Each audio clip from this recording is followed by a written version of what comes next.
हमें सत्संग में जाते ही नींद क्यों आने लग जाती है?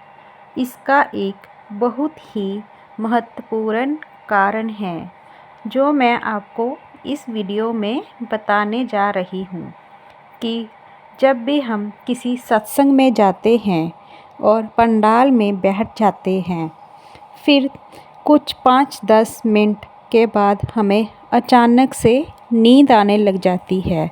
हमारी आंखें एकदम से भारी होनी शुरू हो जाती बाबा हैं। कहते थे लेकिन जो भूखे को इसमें खाना खिलाता आपका है कोई वह मुझे दोष खिलाता नहीं है। है इसलिए कि जब आपको भी नींद आपके आने लग जीवन में जाती दुख है। आए, चिंता इसका आए कोई या कोई और परेशानी हो तो विशेष सच्चे दिल कारण से है कहें। बाबा जो मैं हमारा आपको दुख सुख बताने आपके जा रही हवाले हूँ। और फिर पूरी श्रद्धा के साथ रामायण आगे में बढ़े। अंत में यही रावण, कहा जा सकता है कुंभकर्ण कि और साईं बाबा मेघनाथ सिर्फ एक 3 संत नहीं भाई थे, थे। बल्कि एक इसमें ऐसी से शक्ति है जो कुंभकर्ण आज भी नामक अपने भक्तों का एक मार्गदर्शन राजा करती था, है। जिसको उनका जीवन आप हमें भली यह भांति सिखाता है जानते कि होंगे कि विश्वास वह और धैर्य से हर हमेशा ही मुश्किल आसान हो सोता सकती रहता है था। जो भी वह सच्चे दिल से उन्हें अपने पुकारता है। सोने के बाबा कारण उसकी सुनते बहुत हैं, मशहूर था, इसलिए अपने लेकिन जीवन की हर उसको यह परिस्थिति में वरदान मिला उन्हें हुआ याद था करें और कि विश्वास वह रखें, क्योंकि सोता जब रहे। हम अपने दुख सुख और बाबा को उसकी सौंप एक देते हैं पत्नी थी तब हमारी जिसका जिंदगी नाम में था निद्रा शांति देवी। और खुशियाँ वह अपने नींद आप की आने देवी लगती थी। हैं।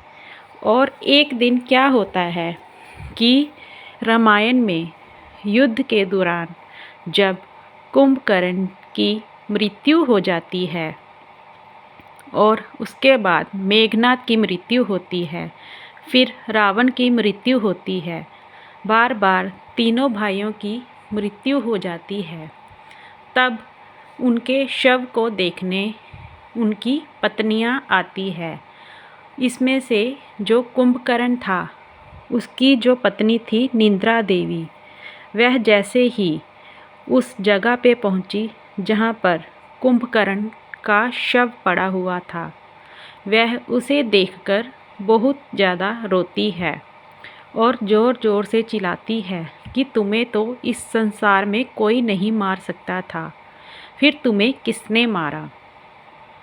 तब अचानक से श्री राम जी विष्णु के रूप में प्रकट हो जाते हैं। तब निद्रा देवी उन्हें बहुत बुरा भला बोलती है कि तुमने उनके पति की जान ले ली।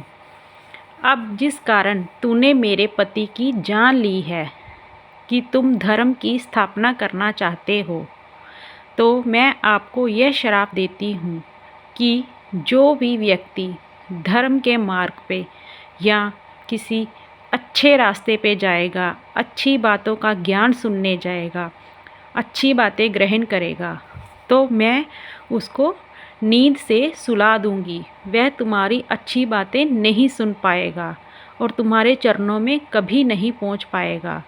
तुम्हारे इस युग में मैं कभी भी धर्म की स्थापना नहीं होने दूंगी।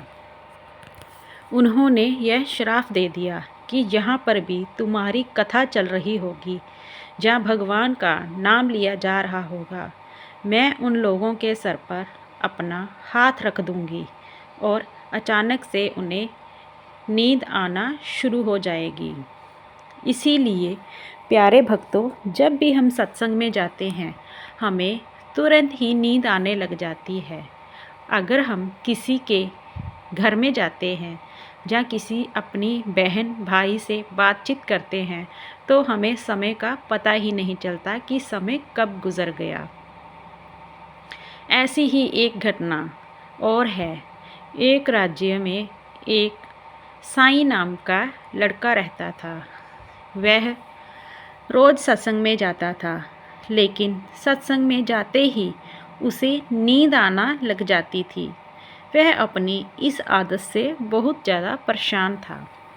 एक दिन वह अपने गुरु के पास जाता है और उनसे यह सवाल करता है कि जब भी मैं सत्संग में बैठता हूँ तो मेरी आंखें भारी हो जाती हैं और मुझे नींद आने लग जाती है।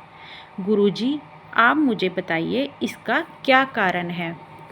गुरुजी कहते हैं, इसका एक बहुत ही मुख्य कारण है बेटा, जो तुम्हें समझना होगा। वह कहते हैं कि कृपया आप मुझे बताइए कि इसका क्या कारण है।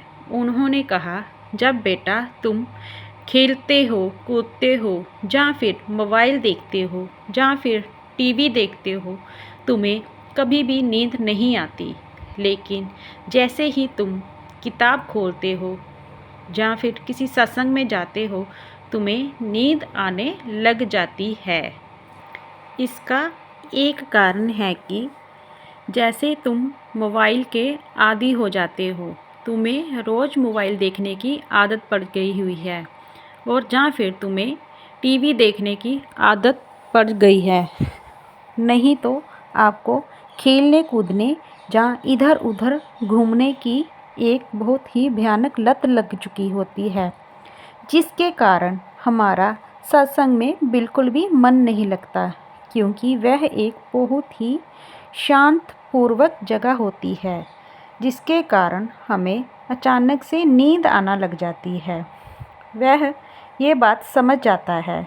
फिर जब भी सत्संग शुरू होता है, वह लड़का सत्संग के सबसे आगे बैठता है। धीरे धीरे उसका सत्संग में मन लगना शुरू हो जाता है और उसकी नींद भी अचानक से गायब हो गई, जिसके कारण वह बहुत खुश था कि अब मुझे सत्संग में नींद नहीं आती। अब उसका मन ना मोबाइल में लगता है, ना टीवी में, ना ज़्यादा खेल कूद में।